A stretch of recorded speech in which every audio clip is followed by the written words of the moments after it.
Hello, all my dear students.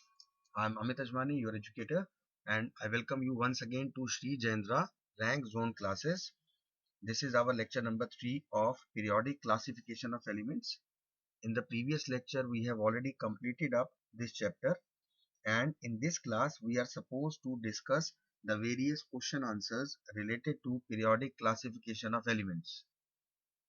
I really hope that you all must have learnt and revised. So let us directly start up with the question answers. As always, keep a pen and a register with you so that if you find something new, if you find something different, kindly note it down for future reference. Clear? So let's see what exactly is the first question saying. First question is Newland's relation is also called. Is it the musical law? Is it the law of octaves? Is it the periodic law or atomic mass law? We know that when we are talking about Newland, his law is called the law of octaves, because according to his law, every eighth element showed the similar properties when they are arranged as per their order of increasing atomic masses. So the correct answer is B, law of octaves. Second, up to which element the law of octaves was found applicable? The options given to us are oxygen, calcium, cobalt, and potassium. So we know that the law of octaves was applicable till calcium. So again, B is the right choice for question number 2. Coming to the third question. In Mendeleev's periodic table, gaps were left for the elements to be discovered later. Which of the following elements found a place in the periodic table later? So ultimately we have to name that element which was discovered later. Was it chlorine or silicon or oxygen or germanium? It is germanium. We need to remember all the three elements that were gallium, germanium, and scandium. In this particular question, the option given is germanium. But had it been scandium, we should have marked scandium or even gallium. So these three elements, you all need to learn that these were the elements for which Mendeleev left gaps, and these were discovered later. Which ones? Gallium, germanium, and scandium. So in this question, we'll mark D option, germanium, to be our answer. Clear? Next question is, at the time of Mendeleev, the number of elements known was, is it 63 or 65 or 62 or 64? Now, you know that at the time of Newland, 56 elements were found. You need to remember it. And at the time of Mendeleev, 63 elements were known. Side by side, also recall that at the time of Newland, only 56 elements were present or known at that time. At the time of Mendeleev, 63. So, A is the right option. Next question. The properties of Eka aluminium predicted by Mendeleev are the same as the properties of later discovered element. Which one? Was it scandium or gallium or germanium or aluminium? So it is gallium. Eka boron, Eka silicon, Eka aluminium. All these three elements you should know, right? So Eka aluminium was actually gallium. So you will mark C to be the right option. Next question. An atom of an element has the electronic configuration 2A2. To which group does it belong? Now we should remember that in a periodic table, all the elements are placed in a particular group depending upon their valence electrons. Now in this particular element, the valence electrons are 2. That is why this element will be placed in the second group. Fine. So D is the right answer. Second group is where this element having 2 valence electrons will be placed. Coming to the next question. The arrangement of elements in the modern periodic table. We are talking about modern periodic table. The arrangement of elements is based on, is it the increasing atomic mass in the period? Altogether wrong, because atomic mass was not the criteria. Is it increasing atomic number? Yes, it is, but in the horizontal rows. Once again, periods. Next is increasing atomic numbers in the vertical columns. Fourth option is increasing atomic mass, that we are going to strike off directly. Now we are left with two options, B and C. Both are saying increasing atomic number, but what is the difference between the two? In the first, it is increasing atomic number in the horizontal rows. Now we know that the horizontal rows are called periods. Next option is increasing atomic mass in the vertical column. These vertical columns are called groups. So when we are talking about the increasing atomic number, it was in the case of periods, not groups. In groups, the elements were placed only based on their same valence electrons. So we will mark B, that is the increasing atomic number in the horizontal rows, to be our answer. Clear? So try to read the full sentence. Just don't look at increasing atomic number and mark it your correct answer. No. You have to read, you have to differentiate between the given options, and then as per your understanding and knowledge, then you need to mark as to which will be the right answer as per you. Coming to the next question. Where would you locate the element with electronic configuration 2,8 in the modern periodic table? Now 2,8 means it has a complete octet. It is a noble gas. So where it will be placed? It will be placed in group number 18. Clear? This is a noble gas, and noble gases are placed in group number 18, having its completely filled outermost shell. Clear? Coming to the next question. Element X forms a chloride with the formula XCl2. Now, with this formula, we can relate the very first thing, that the valency of X is 2, which is a solid with high melting point. Now, if it is a solid and having a high melting point, that means another conclusion that we will draw from this information is that it is an ionic compound. And if it is an ionic compound, that means X has to be a metal which is forming ionic bond with chlorine. Now, X would most likely be in the same group of the periodic table as, now X is a metal, so that means it will be in group 2 because it is having 2 valency, having 2 valence shells, electrons, right?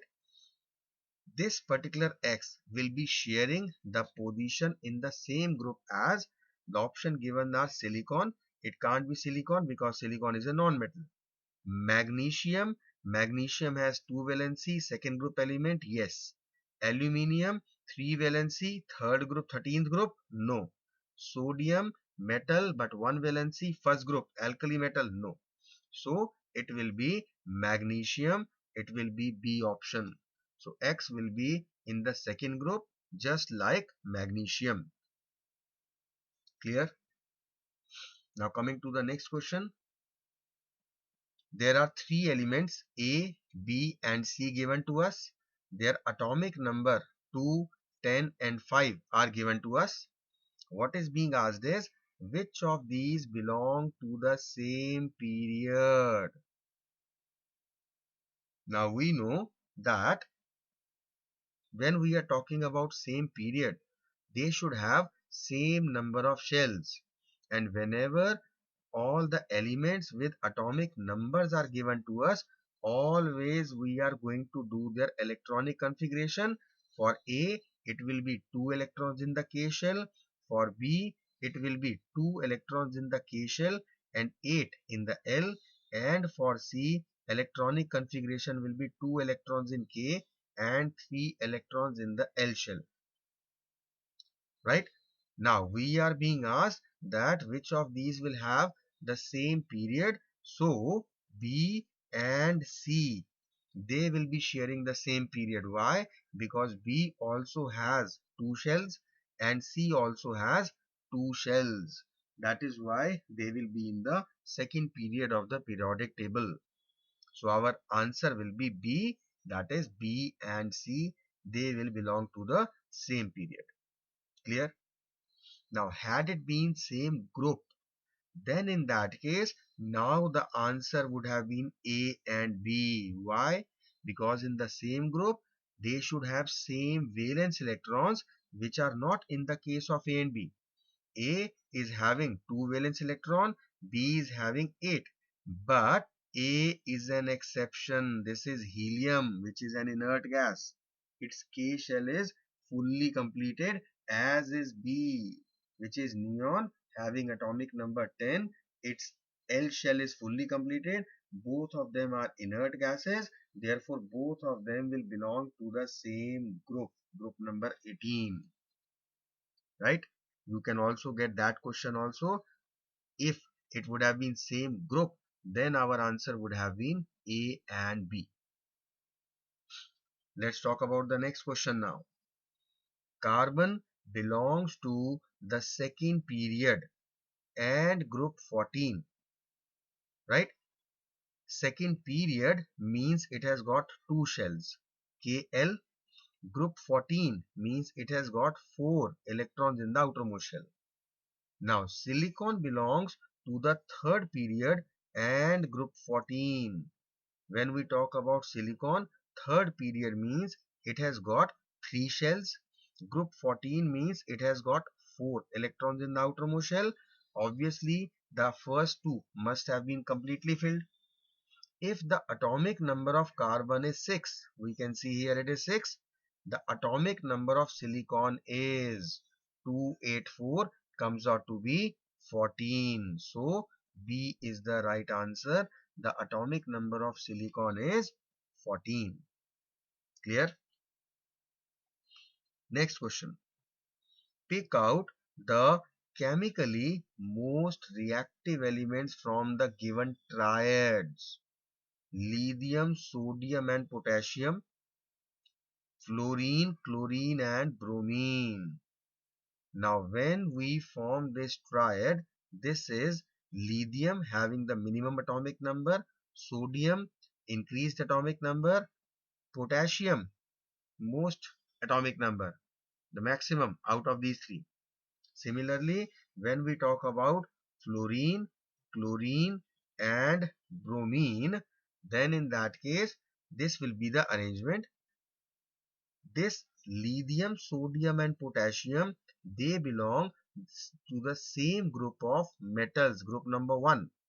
And fluorine, chlorine and bromine, it belong to the 17th group of non-metals, that is of halogens. Now we have to tell which of these are the most reactive elements. So we need to remember that in case of metallic group, the reactivity increases as we go down. So as per the rule, potassium will be most reactive out of lithium, sodium and potassium. And very importantly, we know that when we go in the non-metallic group, then the reactivity decreases when we go down the group. It will decrease. That means the topmost element will be most reactive, which is fluorine. Right? So lithium, strike off. We are left with potassium and fluorine, potassium and bromine. Potassium and fluorine is the right answer. Clear? You need to relate the characteristic properties of elements in groups and periods here. Otherwise, you will be making some mistake and just getting your marks deducted. So please make sure that you revise the characteristic properties again. You will find lot many questions based on that. Next, what is the atomic number of element of period 3? Now, if it is in the third period, that means it has got 3 shells. And group 17, if it is in the group 17, that means it has got 7 valence electrons, and quite easily understandable that the initial 2 shells are completely filled. So now what will be the atomic number? It is 287. Adding it, it is 17. So 17C is the right answer. Got it? Next question. Which one of the following statement is not correct about the trends in the properties of elements of a period on going from left to right? So out of these four, three properties are right and one is a wrong trend. Let us see. The oxides become more acidic. It is true, because when we go from left to right, we see that initially they were metals which formed basic oxides. Then we have got the non-metals which will form acidic oxide. So when we go from left to right, the oxide will become more acidic. This statement is correct. The elements become less metallic. Again the same thing, just as we related that on going from left to right, we have non-metals on the right hand side. So the elements will become less metallic and more non-metallic. C is, there is an increase in the number of valence electrons. Now this statement is always true, also true, because when we are going from left to right, we know that the valence electrons will increase from 1 to 8, right?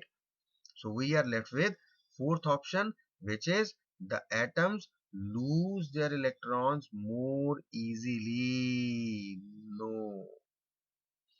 Why? Because we have just seen in the second option that as we go from left to right in a period, the elements become less metallic. So if they are less metallic, how can their ability to lose electrons become easier? This is incorrect option, and that is why this is our answer. Clear? Next question is, the elements A, B and C belong to group 1, 14 and 17 respectively of the periodic table. Which two elements will form an ionic bond or ionic compound? We know that ionic compound is formed between metals and non-metals. Metals are the group 1 elements. Group 17 are the non-metal. So A and C together will form ionic compound. So we will mark A and C, which is given in the B option, to be our right answer. Got it? Coming to next question. An element X from group 2 of the periodic table. Now this element X is from group 2. That means it is a metal with valency 2. Valence electrons 2. Now it reacts with Y from group 17. So X has valency of 2. Y belongs to group 17. It is a non-metal having valency 1. Now they are combining to form a compound. Give the formula of the compound. Simply valencies we know. Cross multiplying the valencies, the formula becomes XY2, which is given in the A option. So this is our correct answer. Clear to all? Next question. A metal M is in the first group of the periodic table. First group means it has got one valency. So M has got one valency. What will be the formula of its oxide? Now oxygen has two valency. So when it will react with oxygen to form its oxide, cross multiplying, we will get the formula to be M2O. And this M2O is given to us in the B option. So B is the right answer. M2O will be the formula formed by this metal of the first group in the form of its oxide. The formula will be M2O. These type of questions will come many a times. Quite important questions. Coming to the next question. Name the neutral atom in the periodic table which has the same number of electrons as K plus and Cl minus. Now the actual atomic number of potassium is, we know it is, how much is the atomic number of potassium? It is 19. As per that, the electronic configuration is 2881. Chlorine has the atomic number of, how much is the atomic number? It is 17. Accordingly, it has the electronic configuration 287. Now, if we are talking about potassium ion, that means it has lost this electron and its electronic configuration is 288. Similarly, when we are talking about chloride ion, that means it has gained one electron and its electronic configuration is become 288, and these two are same now, and the normal neutral atom which has this type of configuration is our argon, right? Argon has atomic number of 18 and electronic configuration of 288. So B is the right answer. Clear? Next question. An element X combines with oxygen to form an oxide XO. Now, if the X is forming oxide XO, we know that the valency of oxygen is 2. Then the valency of X would have also been 2, which would have been reduced to 1. That means now we have concluded that the valency of X is 2. Now this oxide is electrically conducting. That means it is an ionic compound and thus X is a metal. Now these are all the things that you need to relate while reading the question yourself. Now what exactly the question saying is, write the formula of the compound formed when X reacts with chlorine. Now it is quite simple for us. We know that the valency of X is 2. It is reacting with chlorine whose valency is 1. We will form the compound by cross multiplying and the formula will be XCl2. So the first option is XCl3, which is incorrect. XCl is incorrect. XCl2, this C is the right option. Fine. Coming to the question number 20th. An element X has a mass number of 40 and contains 21 neutrons in its atom. To which group of the periodic table does it belong? Now, in order to find the group number, we need to know its valence electrons. And for finding valence electrons, we need to know its atomic number, which is not given in the question. But we are given the mass number to be 40 and number of neutrons to be 21. And we know that if X is represented like mass number is 40 and number of neutrons is 21, atomic number will be obtained just by deducting 21 from 40, which comes out to be 19. So now the atomic number of this X is 19 and we need to do its electronic configuration, which will be 2881. And since it has got one electron in the outermost shell, in which group it will be found? It will belong to group number 1. So A, group number 1 is our answer, and I'm sure everybody of you must have understood how we came to this answer. You need to do some brainstorming. You need to make use of the information given. For some of the students, this question is very simple. Just kids play. But for some students, it is difficult. Why? Because they are not able to relate. Every child has a different level of understanding, different level of learning, and different level of retention. So to which level you at the moment belong to, I don't know. So I again say that maybe the questions we are discussing, for some of the students, some of the questions are very simple. They just think that it's just very kiddish question. How can the examiner ask such simple questions?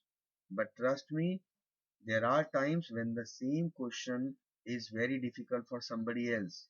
Somebody else might find it difficult.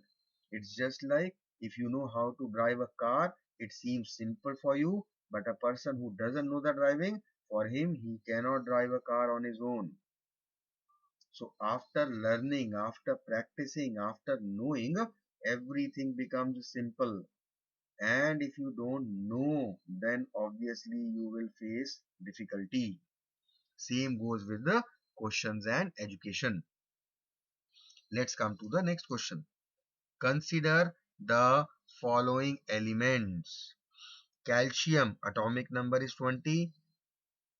OR, this should be oxygen, atomic number 8. Argon, atomic number 18. Sulfur, 16. Beryllium, 4. Helium, He2. Which of the above elements would you expect to be in group 16 of the periodic table? So all the atomic numbers are given to us. We need to do their electronic configuration and then we will be able to relate. Talking about calcium, atomic number is 20. That means it is 2882. 2 valence electrons. It is in group 2, not in group 16. Oxygen is 8. So when we do the electronic configuration, it is 2 6. Now this oxygen will belong to group 16. Argon is an inert gas. Leave it directly. Sulfur, inert gases belong to group 18. Sulfur is atomic number 16. So when we will do the electronic configuration, it will be 286. Once again, 6 electrons in the outermost shell. So it will also belong to group number 16. Beryllium is 4. When we do the electronic configuration, it will be 2 2. It belongs to group number 2. Helium is an inert gas, group 18 member. So out of these, oxygen and sulfur belong to group number 16. So option are calcium, argon. No. It is oxygen and sulfur. Right option is D. Fine. And I told you in previous questions also, whenever atomic number is given to you, it simply means, as far as this periodic chapter is concerned, it simply means the first step you need to do is to do the electronic configuration. After doing the electronic configuration, you will be able to relate to which group it belongs, to which period it belongs, whether it is a metal or a non-metal, what will be the number of valence electrons, what will be its valency, everything. Is it a metal or a non-metal or a metalloid or an inert gas? All the things are found just by doing the electronic configuration. Clear? Let's see the next question. An element A belongs to the third period.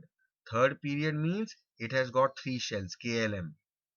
And group 16. Group 16 simply means it has got 6 valence electrons. We need to find the valency of A.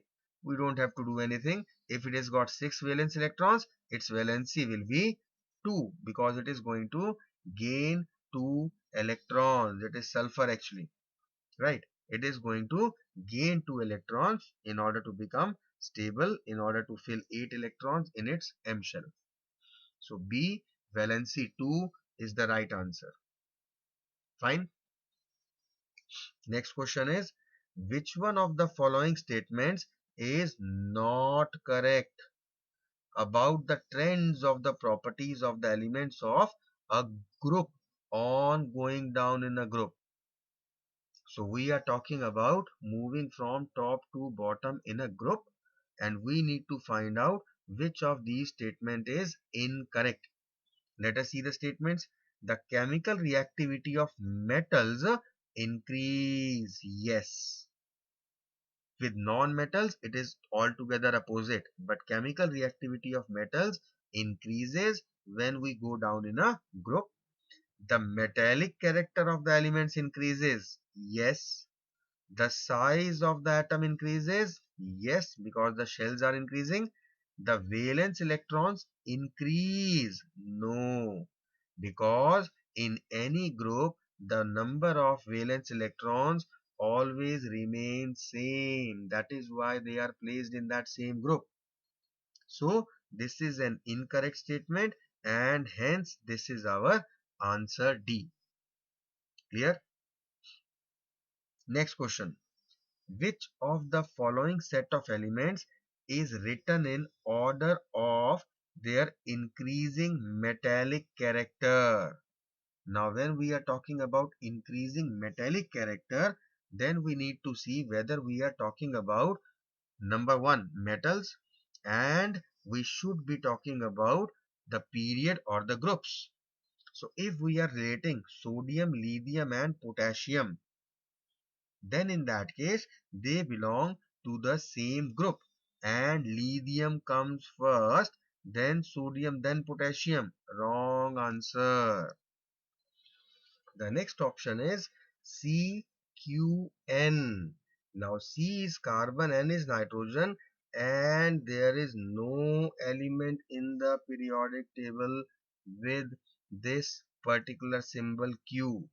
This Q is used as UUQ, unquadium, which is for any unknown element. Otherwise, there is no element with Q. And for your information, in the whole periodic table, there is no other element with symbol J, right? So this Q also does not exist. Talking about magnesium, aluminium, and silicon. Now, in these also, metallic character is when we are talking about silicon, magnesium, and aluminium, then magnesium should, when we are talking in increasing, it should come after silicon, right? Because silicon is the least metallic. Next option is beryllium, magnesium, and calcium. Now they belong to the same group, and this is how the order should be. Beryllium comes first, then magnesium, then calcium. They belong to the same group, and they are in the same increasing atomic order that they should be in. So D is the right answer. Coming to the next question. The atom of an element has electronic configuration of 287. To which of the following elements would it be chemically similar? Now, for elements to be chemically similar, we know that they should belong to the same group. So, out of these four options, we need to find out which of these is in the same group. And which group are we talking about? We are talking about group number 17. Why? Because the atom element given to us in the question has 7 valence electrons. Now the atomic numbers are given to us in brackets. N atomic number is 7. Again, do the electronic configuration. 5 valence electrons, not in the same group. P is 285. Again, 5 valence electrons, not in the same group. Na, sodium is 281, 1 valence electron, not in the same group. F is 9, that is 27. Now this has the same valence electrons, and it will belong to the same group, and they will show the same chemical properties. Clear? Next question is, which of the following is a transition element? Lead, aluminium, arsenic or nickel? Nickel is a transition element out of these. So D, you have to mark the right answer. Nickel is a transition element. Next question is the metal which is hard and has high melting point and used in filaments of electric bulbs. Now when we talk about filaments of electric bulbs, it is tungsten, and the symbol for tungsten is W, right? So WD will be our answer. This is the hard metal having high melting point and used in the filaments of electric bulbs, tungsten. Next, the lightest liquid metal is, we are not talking about liquid metal. If it was only liquid metal, we would have given mercury metal liquid at room temperature. That is mercury. But when we talk about the lightest liquid metal, it is cesium, Cs. So C is the right answer. Next question. An element has 12 protons. Now simply if it has got 12 protons, it must be having the same number of electrons, that is 12, and the atomic number is also 12. So electronic configuration, again we will take up in the KLM shell 282.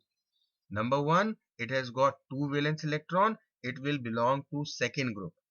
And it has got 3 shells, it will belong to third period. So second group and third period, the very first option is our answer. Second group is okay, but not in second period.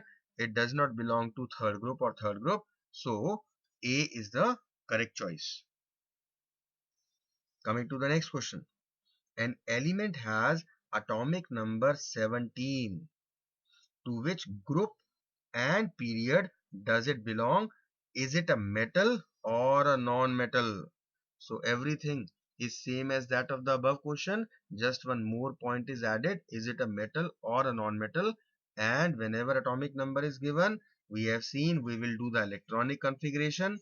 7 valence electrons means it belongs to group number 17. 3 shells, it belongs to third period, and because it belongs to the 17th group, that means it is a halogen, it is a non-metal. So it belongs to the 7th group? No. It belongs to the 17th group? Yes. Third period? Yes. It is a non-metal? Yes. B is our answer. Right? Let us see the other options. 7th group? No. 17th group is okay. Third period is also okay, but it is not a metal. So we will mark B as our answer to this particular question. Clear? Coming to the next, the element which has the least tendency to lose electrons is, let us see, it is hydrogen, lithium, helium, neon. Now when we are talking about the least tendency, it is helium. C. This is our right answer.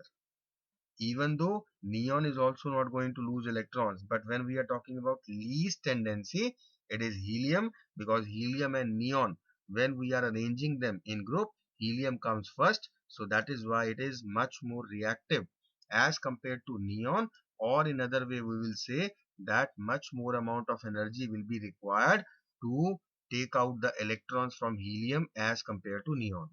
So C, helium will be the right answer. Next, which of the following is a correct order of atomic size? Now we are given few elements: lithium, sodium, potassium, niobium, cesium, and they all are the elements of the same group. Group number 1, they are all alkali metals. So alkali metals, if we remember, lithium comes first, then comes sodium, then potassium, then niobium, and then cesium. Let us see, is this the order given to us? Let us see the first choice: lithium, then sodium, then potassium, then niobium, then cesium. Wow, this is the very first option that we read. It is the right one. Let us see the next. These signs are opposite. Sequence is same, signs are opposite. So incorrect. Sodium coming first, lithium later, incorrect.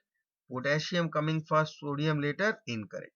A is the right answer because they belong to the same group, and we know that in case of a group, as we go down, the atomic size will increase.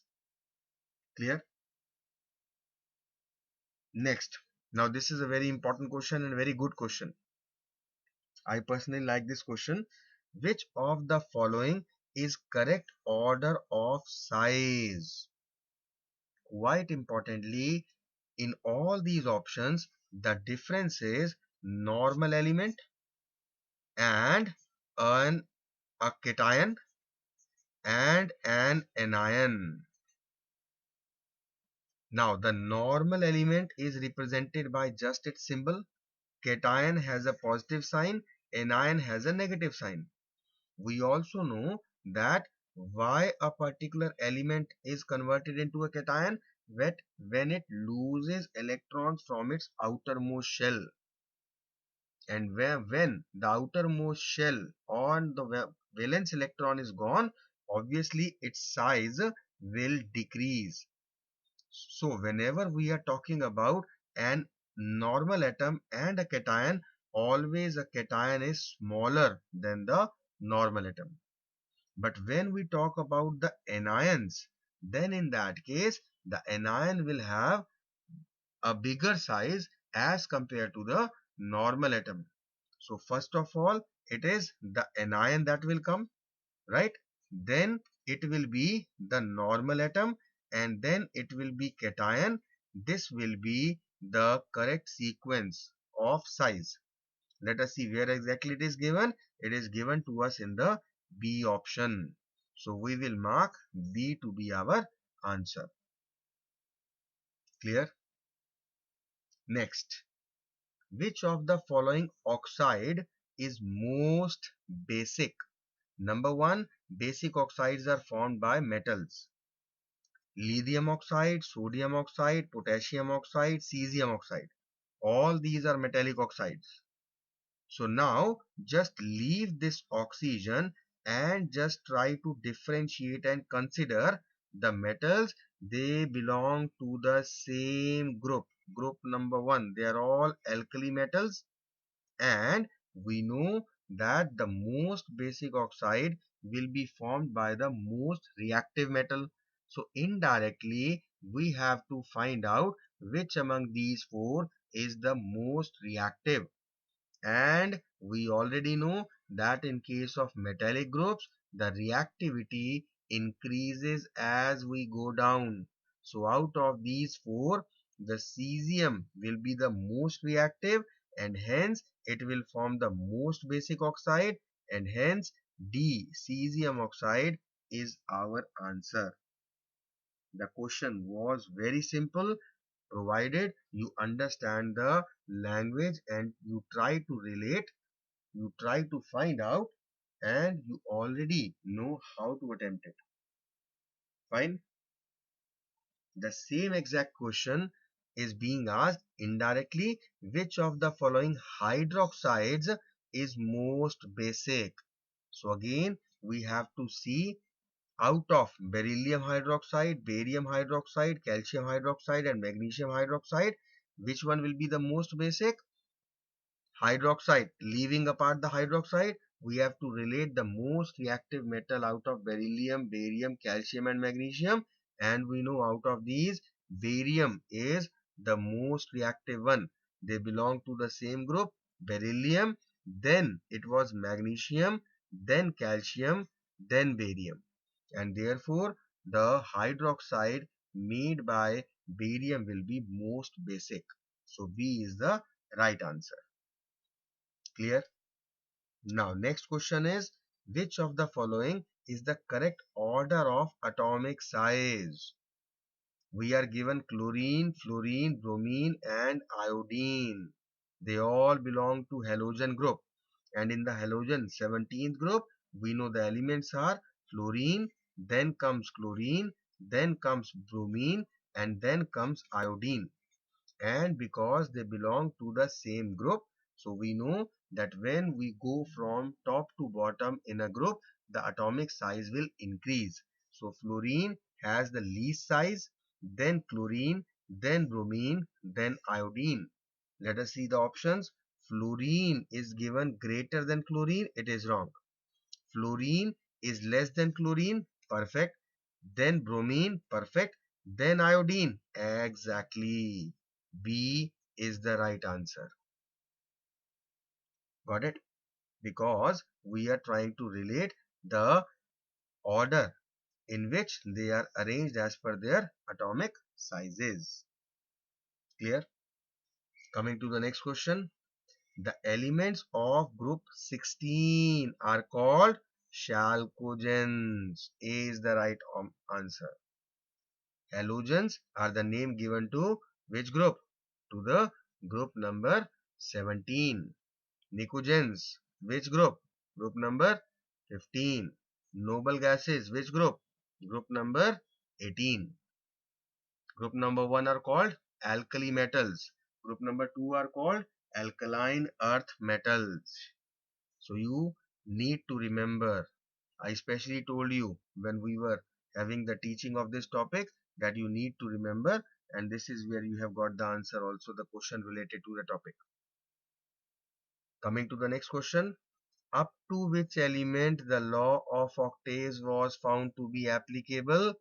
We have already seen calcium. In Mendeleev's periodic table, gaps were left for the elements to be discovered. Which of the following element found a place? Already done. It was germanium. Germanium, gallium, scandium, I told you. Next, which of the given elements A, B, C, D and E with atomic number 2, 3, 7, 10, 30 respectively belong to the same period? So once again you need to do the electronic configuration. When we are talking about A and B and C and D and E, the electronic configuration for A atomic number 2, for B it is 2 1, for C it is 2 5, for D it is 2 8, and for E 30 is 2 8 18 8, it will be 2. So A belongs to first period, B belongs to second period, C second period, D second period, and E fourth period as per their number of shells. So the elements belonging to the same period are B, C and D, which are given in our B option. So B will be the right answer to this particular question number 40. Clear? Till now, let me ask you very honestly, you have been giving the answers within yourself also side by side. Again the same thing. If you are giving the right answers except 2, 3 or 4 questions, it's perfectly fine. You are quite well prepared. Very good. But if the number of incorrect answers are more, then it is a problem. I'm sure that you all must also have written a few questions you have noted down in your register, because I think there were a few questions in which you must have found that they were new, they were different, they were worth considering again. If not, then in that case, from now onwards, make sure that you just sit with your register and pen and you make sure that you note down such questions. Secondly, till now, you must have got a basic idea that in this chapter, you need to relate the characteristics of groups and periods. You need to relate the periodic table very thoroughly. Only then you will be able to give the answers. There are many other questions also related to this. I'll be taking up in the next class, because if some of you is not prepared fully, then in that case there is no point that we are just discussing these questions. So I'm giving you one more opportunity that you go back home, you take out your books and you study properly and thoroughly and come back in the next class in which we'll be discussing the rest of the questions, and because they are all related to the periodic table mainly, so in the next class I hope you should be able to relate the questions and also give the answers from your side. Clear? So I am leaving this class, ending this class today only because of one reason, that you will study and learn for the next class. And if you are not doing it, then in that case, sorry to say, but you have wasted your day, which I think none of us want. So I am very serious in saying that please learn and then come back again in the next class, so that you should be able to take the advantage of the discussion of the remaining questions of this chapter, which are quite many, but they are all typically same. It's the language difference, it is the understanding of the concept. Fine. So winding up the session here only for this class. We'll meet you in the next class with the remaining questions of periodic classification of elements. Till then, study hard. Fine, and take care of yourself. Goodbye, students.